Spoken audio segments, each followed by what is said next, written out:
Mas agora é a palavra de Deus, Gênesis capítulo de número 33. A partir do verso 1, nós vamos ler até o verso de número 20. Vamos ler a palavra de Deus, Gênesis 33, verso 1 até o verso de número 20. 20 versos. Minha versão é Almeida, século 21.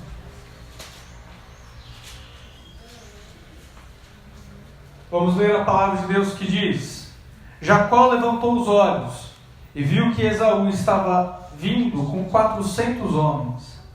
Então repartiu os filhos entre Leia, Raquel e as duas servas.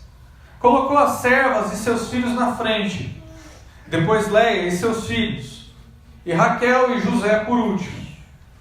Ele mesmo passou à frente deles e inclinou-se ao chão 7 vezes, até chegar perto de seu irmão. Então Esaú correu ao encontro, abraçou-o e lançou-se no pescoço dele e o beijou, e eles choraram. Quando Esaú levantou os olhos, viu as mulheres e os meninos e perguntou: quem são esses com você? E Jacó respondeu: os filhos que Deus bondosamente deu ao teu servo. Então as servas se aproximaram, elas e seus filhos, e inclinaram-se. Aproximaram-se também Leia e seus filhos. E inclinaram-se depois José e Raquel se aproximaram e se inclinaram. E Esaú perguntou: o que é que você pretende com essa manada que eu encontrei? Jacó respondeu: achar favor aos olhos do meu senhor. Mas Esaú disse: tenho muito, meu irmão, fica com o que tens. Porém Jacó respondeu: não, se agora tenho achado favor aos teus olhos, aceito o presente da minha mão, porque ver o teu rosto foi como ter visto o rosto de Deus, e tu me recebeste com agrado. Eu peço que aceites o presente que eu te trouxe, porque Deus tem sido bondoso para comigo e tenho de tudo. E tanto insistiu que ele o aceitou. Então Esaú disse: vamos seguir caminho, eu vou junto com você. E respondeu-lhe Jacó: meu senhor, sabe que esses filhos são fracos, e que eu tenho comigo ovelhas e vacas de leite. Se forem obrigadas a caminhar demais por um só dia, todo o rebanho vai morrer. O meu senhor pode ir adiante do teu servo, e eu seguirei, conduzindo-os com calma, conforme o passo do gado à minha frente, e segundo o passo dos meninos, até que chegue ao meu senhor em Seir. Respondeu Esaú: permite ao menos que eu deixe contigo alguns da minha gente, Jacó. E perguntou Jacó: para quê? Bastou-me ter achado favor aos olhos do meu senhor. Assim, naquele dia, Esaú voltou pelo seu caminho até Seir. Porém Jacó partiu para Sucote, e edificou para si uma casa, e fez abrigos para o seu gado. Por isso o lugar se chama Sucote. Quando voltava de Padã Arã, Jacó chegou em paz à cidade de Siquém, que está na terra de Canaã, e armou a sua tenda diante da cidade, e comprou por 100 peças de prata a parte do campo dos filhos de Amor, pai de Siquém, onde havia armado a sua tenda. Levantou ali um altar, e deu-lhe o nome de El Eloé Israel, que quer dizer: Deus é Deus de Israel. Até aí, irmãos.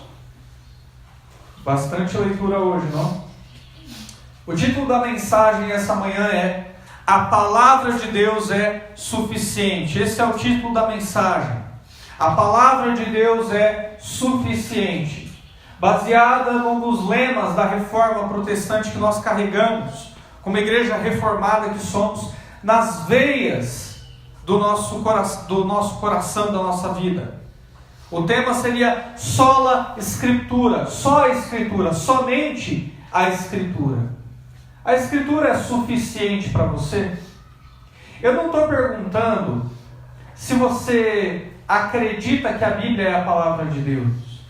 Eu acredito que a maioria que aqui está esta manhã crê que a palavra de Deus é inspirada, é verdadeira e que te ensina a viver e te dá informações sobre as verdades espirituais. Eu creio que essa é a sua situação.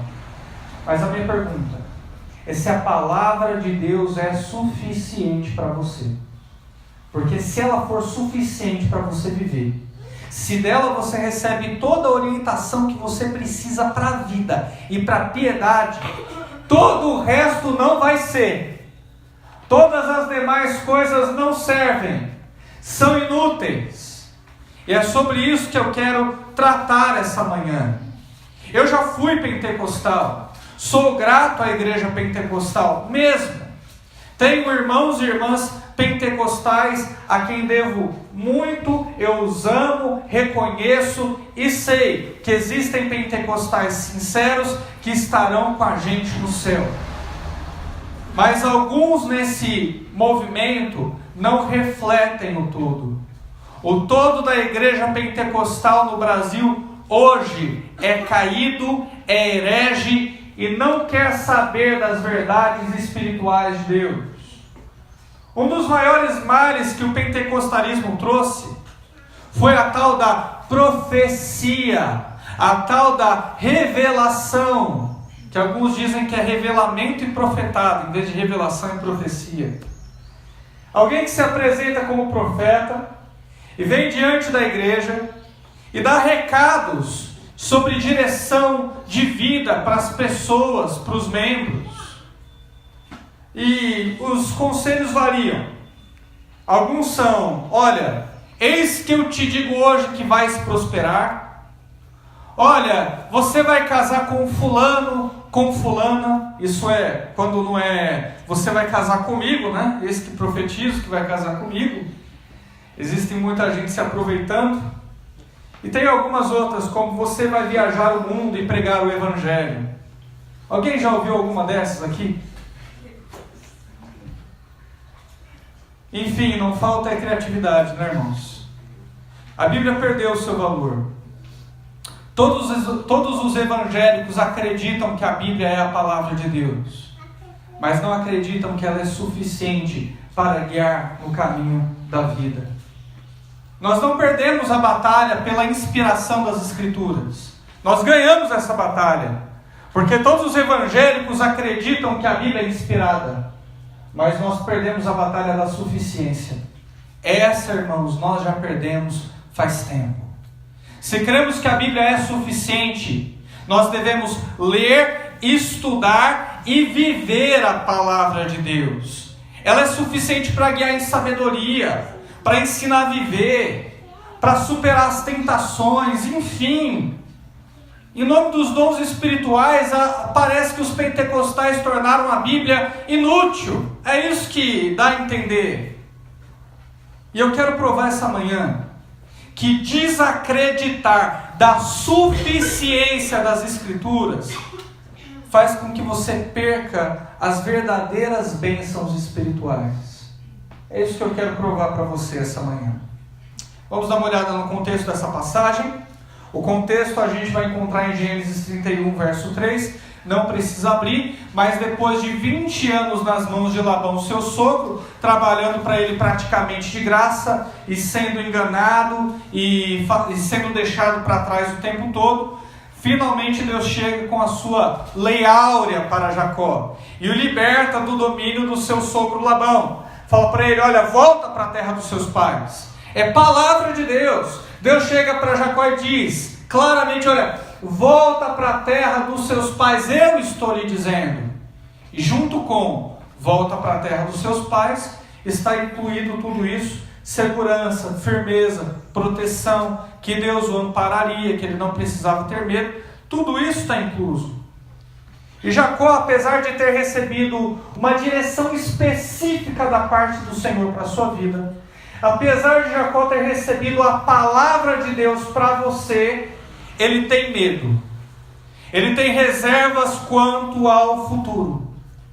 Ele se encontra inseguro e ansioso. Alguém se identifica com esses sentimentos essa manhã? Alguém se identifica? Quantas vezes Deus, por intermédio da sua palavra, Ele apontou para você aquilo que você deveria fazer. Ele disse que você deveria amar. Ele disse que você deveria ser fiel. Ele disse que você deveria dizer sempre a verdade, contribuir com a igreja local, discipular. E você se sente como? Inseguro, ansioso, não tem certeza se essa é a decisão certa, se sente incapaz, titubeia, se encontra confuso. Quantas vezes esse sentimento te acomete, assim como aconteceu com Jacó? E qual é o remédio para essa insegurança toda? Vou orar, vou ler a Bíblia, assim eu quebro as minhas inseguranças, eu reduzo e mato a minha ansiedade e consigo fazer aquilo que Deus decretou, me ordenou para fazer. É essa a postura que você toma? Não. Qual é a postura que a maioria dos crentes toma? Eu vou para a igreja X, naquele culto da revelação. Eu gosto de palavra, mas hoje eu preciso ser revelado. Hoje eu estou com o coração pronto para ser revelado. Eu quero estar lá no meio da multidão, e aí o pregador apontar para mim: eis que eu te digo, você de blusa azul, é isso que eu quero. É o que geralmente as pessoas fazem. Buscam a igreja X, buscam a igreja Y, porque lá tem revelação. Ficam atrás do profeta, que coincidentemente só fala coisas boas. Os profetas do Antigo e do Novo Testamento não tinham recados muito bons para dar. Tinham que ver com arrependimento, tinha a ver com o ministério sim, mas não era que o ministério ia prosperar. Era que Paulo te esperam lá e você vai morrer. Esse era o tipo de profecia que se encontra no Antigo e no Novo Testamento. Mas coincidentemente os profetas de hoje só têm o carro, o casamento, a casa. É engraçado, não? Acho que o calibre de crentes hoje está mais digno do que os de antigamente. Por isso que a gente tem esse tipo de profecia. Ah, se fosse verdade, né? Sabe aquelas pessoas que pedem um sinal da parte de Deus? Rodeiam os profetas na tentativa de ver se Deus fala alguma coisa em específico para ela. É um crente bobo. E esse tipo de crente bobo que fica buscando revelamento e profetada é uma presa fácil para os falsos profetas.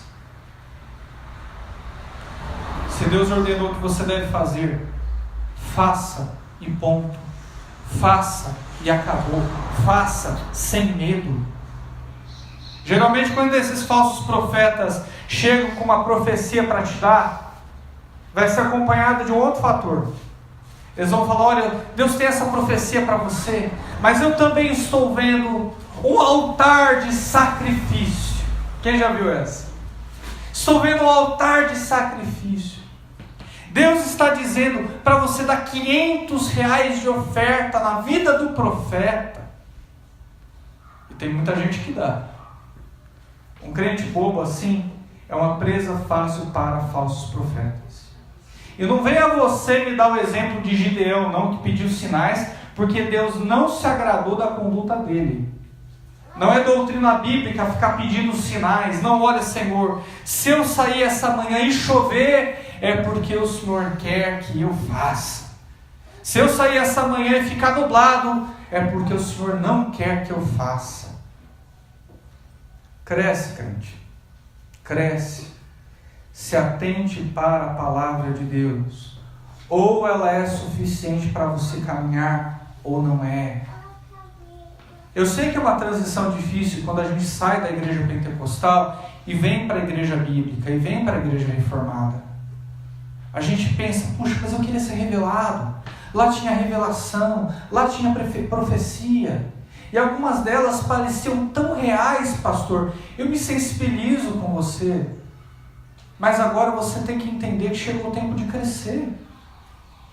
Chegou o tempo de deixar para trás as coisas de menino, as coisas de menina. E essas muletas nada mais são do que isso. Coisas da infância. coisas que não cabem mais agora na maturidade cristã, na vida adulta que nós temos diante de Deus. Não cabem mais. Portanto, querido, ao invés de buscar sinais, obedeça. Obediência é a conclusão da palavra de Deus na minha vida. Obediência é a maneira pela qual eu provo a minha fé. Obediência é o meu contrato de comprometimento com a pessoa de Deus. Que eu vou fazer aquilo que Ele me pede. Que eu vou andar na vida cristã de maneira correta. E quando eu tenho medo, e peço sinal, e peço revelação, o que eu estou dizendo e declarando para Deus é o seguinte: a tua palavra é inútil. A tua palavra não tem valor para mim. Eu posso não declarar de língua, mas o sentimento do coração é esse mesmo. Não tem meio termo. Que Deus te ajude a depositar sua confiança somente na palavra dele. Ele vai querer ver se só a Escritura é suficiente para a sua vida. Se você crê na Bíblia mesmo, ou se você é ou se você só declara isso de boca, se só é um slogan reformado, só a Escritura não tem significado para você, é só uma coisa que você declara. Sabe lá na Pentecostal, quando você dizia, a vitória é minha, eu declaro? Agora aqui na Igreja Reformada você fala, não, só a Escritura. Trocou um jargão pelo outro e os dois não têm significado para você. Só a Escritura, irmãos, não é uma doutrina que a gente aprende somente. É algo que a gente tem que viver todos os dias. É algo que nós precisamos viver todos os dias. E Deus vai querer provar isso na sua vida. Vai querer provar se só a Escritura é suficiente para você. Como é que Ele faz para provar se só a Escritura é suficiente para você? Fácil. Ele vai deixar Esaú vir com 400 homens. É assim que Ele vai provar a Escritura na sua vida. 33:1. Jacó levantou os olhos e viu que Esaú estava vindo com 400 homens. Essa visão assusta, não assusta? Jacó recebe a palavra de Deus, que era para ele voltar para a terra dos seus pais, que ali Deus o abençoaria, e de repente ele vê o seu irmão vindo, o irmão que ele mentiu, o irmão que ele tirou o direito de primogenitura, o irmão que ele deixou para trás, com 400 homens. Não assusta uma visão dessa? De um lado, 400 soldados, 400 homens bravos. Do outro, você e a palavra de Deus. Você e a direção do Pai. Obedecer a Deus é ir contra a maioria, irmãos.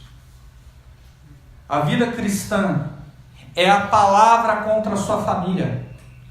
É a palavra contra os seus colegas de classe.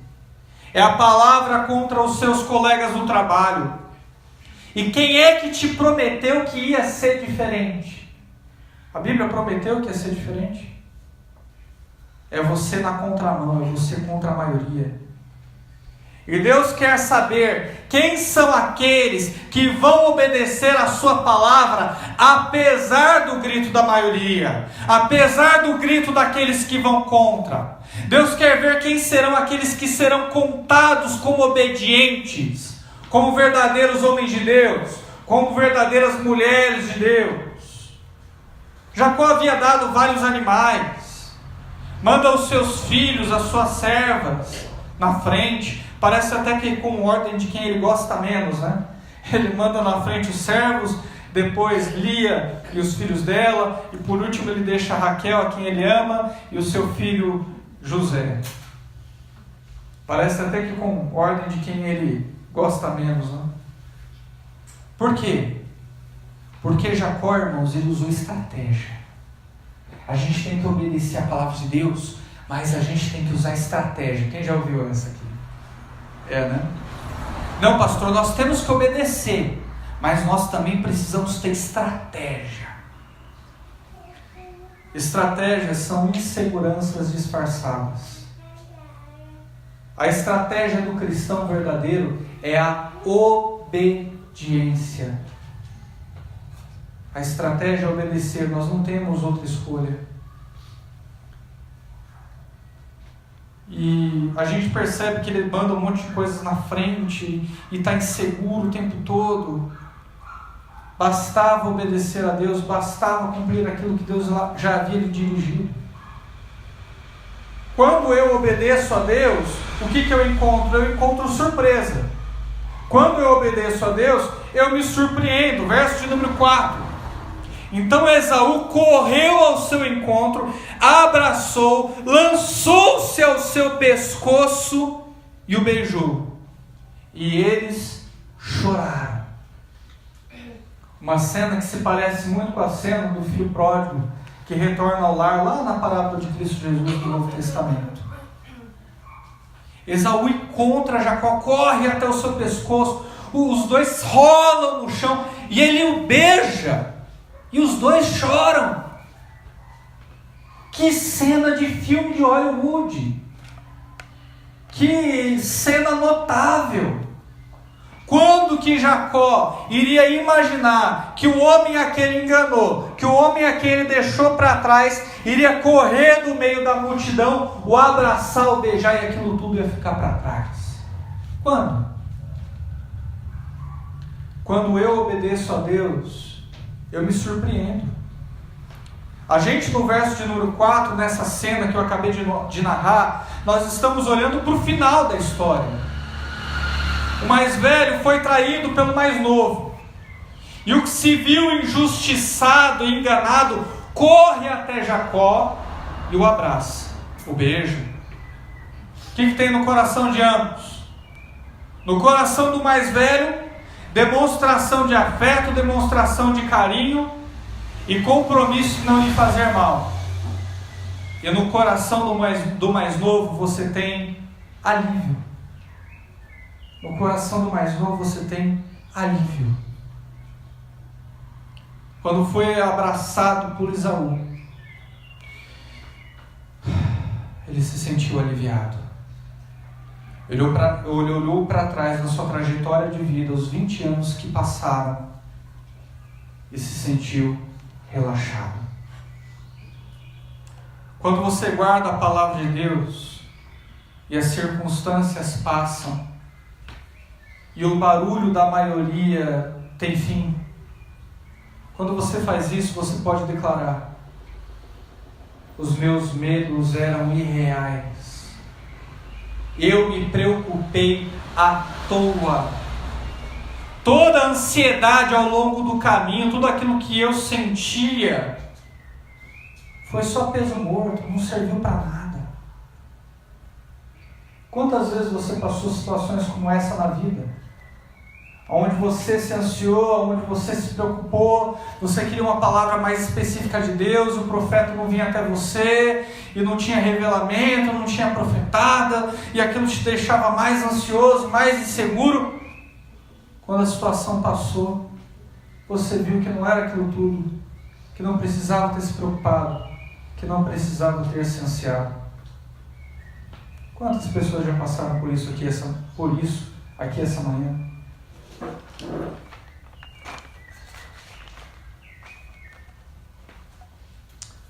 A vida cristã é assim. Eu tinha medo de dizer a verdade no meu trabalho. Eu tinha medo de orar pela conversão dos meus colegas. Eu tinha medo de me frustrar. Eu tinha medo de colocar os princípios de Deus no meu lar. Eu tinha medo de assumir um departamento aqui na igreja. E de repente, eu tive bons frutos. Sejam externos às circunstâncias, ou sejam internos, você ficou bem.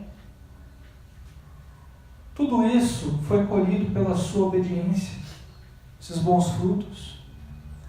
Jacó se surpreendeu pela forma com que foi protegido por Deus.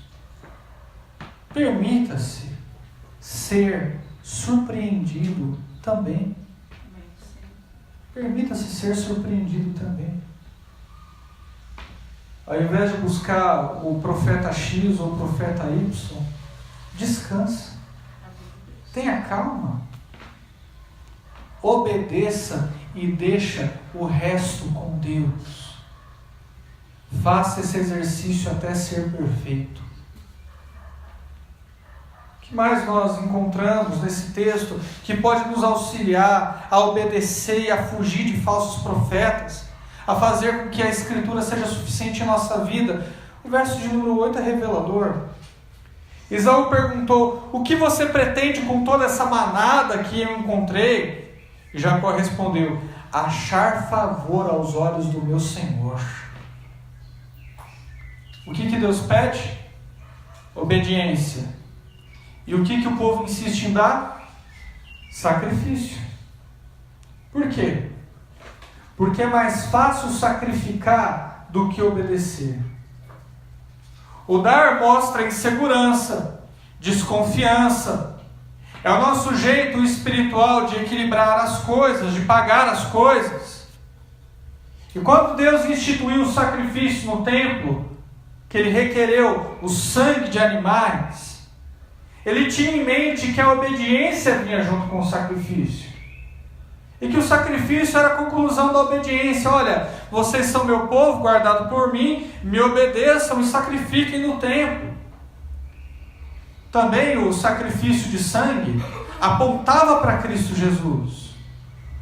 A ponto do profeta João Batista dizer: eis o Cordeiro de Deus. Não é o nosso Cordeiro, não. Não é o Cordeiro que a gente sacrifica no templo, não. Eis o Cordeiro de Deus que tira o pecado do mundo. E esse funciona.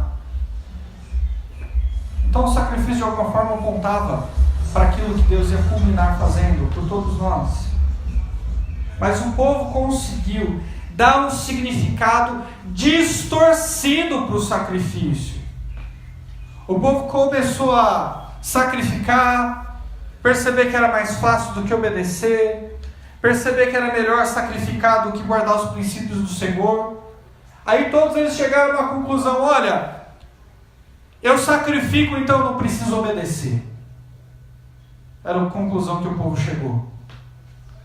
A ponto de Deus dizer: olha, obediência eu quero e não sacrifícios. Se vocês tiverem que escolher entre dar a mim e obedecer, eu prefiro a obediência. O sacrifício para mim tem pouco valor. Isso daqui é transitório, aponta para o meu Messias. Isso daqui é um selo entre nós. Mas o que faz verdadeiramente vocês como legítimos, vocês como povo meu, é obediência, não sacrifício.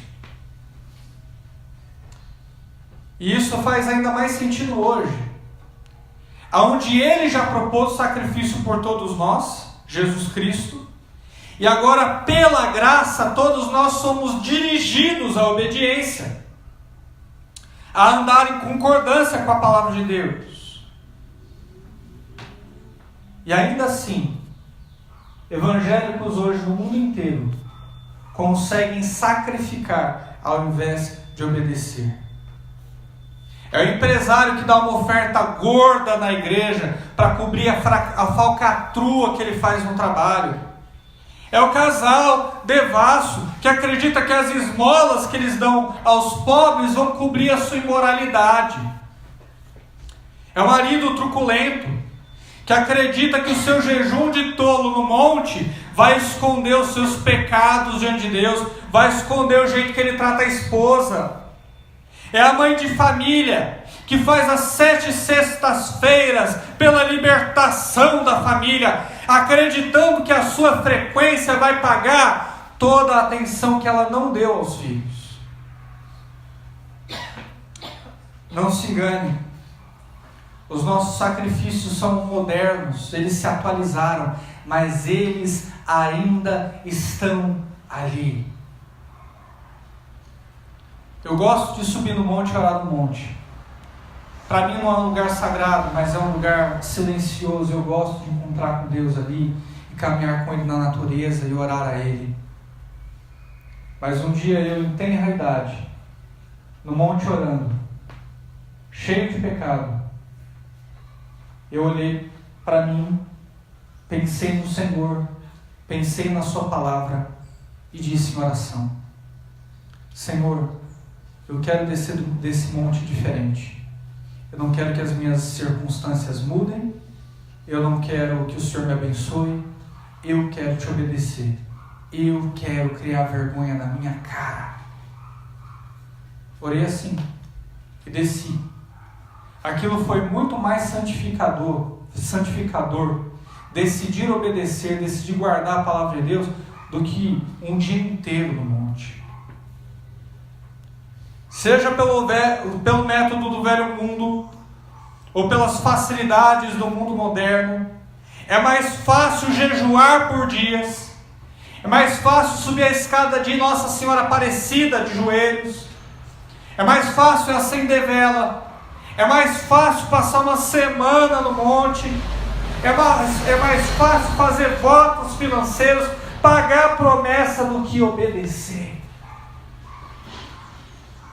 do que guardar os princípios do Senhor e saber que a graça dele é suficiente na minha vida para me guiar e para me proteger. O lugar que Deus mais gosta é a obediência. Obediência é quando a minha fé responde com prazer à voz de Deus que diz: se submeta. Obediência é a minha fé que responde com prazer à voz de Deus que diz: se submeta. Jacó insiste com Esaú: olha, recebe, porque Deus tem me dado muito. Vai que ele muda de ideia, vai que mais tarde ele decide me matar, vai que tem alguma mágoa escondida. Esse é o espírito daquele que não confia em Deus. Por que você não simplesmente obedece? E eu sei que tem muita gente aqui essa manhã dizendo: pastor, graças a Deus, eu não aguentava mais esses penteca disfarçado de reformado no nosso meio. Fica buscando revelação, fica buscando profecia, fica buscando movimento. Isso aí, pastor, eu quero que o senhor saiba que eu concordo com você. Tudo bem. Tem gente aqui essa manhã que quer ser revelado, que gosta de profecia, que gosta de revelação, e está errado, porque está menosprezando a palavra de Deus, sim. Mas também tem reformado que declara só a Escritura e não está disposto a viver a palavra de Deus.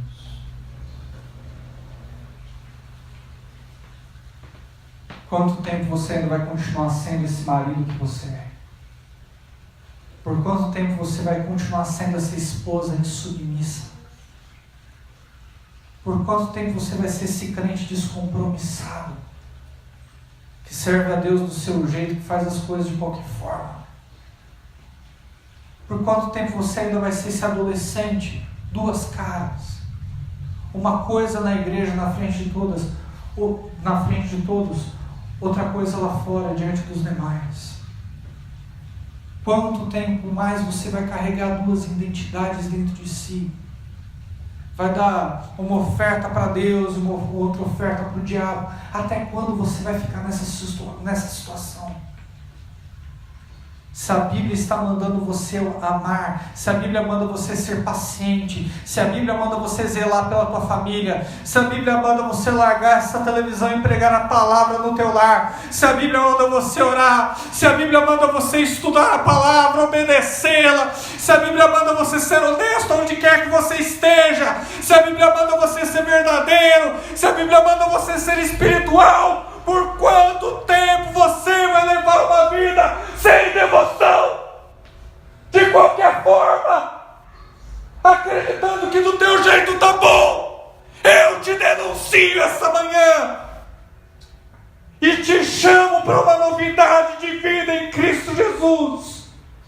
Não por mim, não para que eu veja, não para que você tenha mérito diante de qualquer um, mas porque Deus está contemplando a tua vida, todos os teus passos, e exige de você obediência. Ser reformado não é desculpa para ser frio. Ser reformado não é ter carta branca para viver uma vida espiritual rasa. Renove o teu compromisso com Deus. e pare de ser dissimulado, dissimulada. Apesar de tanto medo, pavor e ansiedade, Jacó ele fez uma coisa certa, eu quero chamar a tua atenção. Talvez até mesmo movido por esses mesmos sentimentos de ansiedade, de medo e de pavor, mas ele fez uma coisa certa. Vejamos o verso de número 13. Respondeu-lhe Jacó: meu senhor, sabe que esses filhos são fracos, e que eu tenho comigo ovelhas e vacas de leite. Se forem obrigadas a caminhar demais por um só dia, todo o rebanho vai morrer. Meu senhor, pode ir adiante do teu servo, e eu seguirei, conduzindo-os com calma, conforme o passo do gado à minha frente, e segundo o passo dos meninos, até que chegue a meu senhor em Seir. Até aí. O que Jacó fez de correto? O que ele fez de certo? Independentemente das suas intenções, que nós não conseguimos averiguar com profundidade nesse texto, ele diminuiu o seu passo. Ele voltou um pouco atrás para andar junto com as mulheres, com as crianças e com as vacas que estavam grávidas. Ele diminuiu o seu passo. E eu acredito que, apesar da interpretação ser essa e a gente não poder tirar outras interpretações daqui, porque é só essa, diminuir o passo para andar com os mais fracos, eu creio que a gente pode tirar sim uma aplicação daqui. Uma aplicação que Paulo vai trazer mais para frente para nós em Romanos 15, capítulo de número 15, verso de número 4, onde ele diz: sejam pacientes com os fracos na fé, remetendo aos costumes, remetendo às muletas que a tradição judaica ainda trazia. Paulo falava: olha, sejam pacientes com eles, sejam pacientes, andem com eles, reduzam o passo. E eu acredito que todos nós podemos fazer isso com os pentecostais que estão chegando. Eles vão precisar de tempo para analisar as escrituras. Eles vão precisar de tempo para perceber que esses movimentos de revelação, profecia, língua estranha não são para hoje. Eles vão precisar de tempo para perceber que os dons cessaram. E para ver em nós que a gente acredita que, apesar dos dons terem cessado, nós vivemos a palavra de Deus e queremos obedecê-la com sinceridade. Que nós não somos secularizados, que a gente não fica introjetado na cultura do mundo, que a gente não é uma coisa na igreja e outra coisa lá fora. Eles vão ter que andar com a gente para perceber se a gente é quente no nosso viver. É isso que nós temos que fazer, ser pacientes com eles. Como que eu vejo essas pessoas que acreditam em revelação, profecia? Eu vejo que tudo isso são sucotes. O que quer dizer sucotes? Jacó construiu sucotes para ele, ou seja, tabernáculos, tendas. Ele construiu tendas para toda a sua família. Ao invés de ir para Seir e comungar de um relacionamento com o irmão, e entender que Deus o protegeu, que tudo aquilo era passado, ele tem segurança, ele constrói tabernáculos, ele usa muletas. E crentes sinceros que acreditam nessas coisas de profecia e revelação, são crentes fracos, são crentes que usam muletas,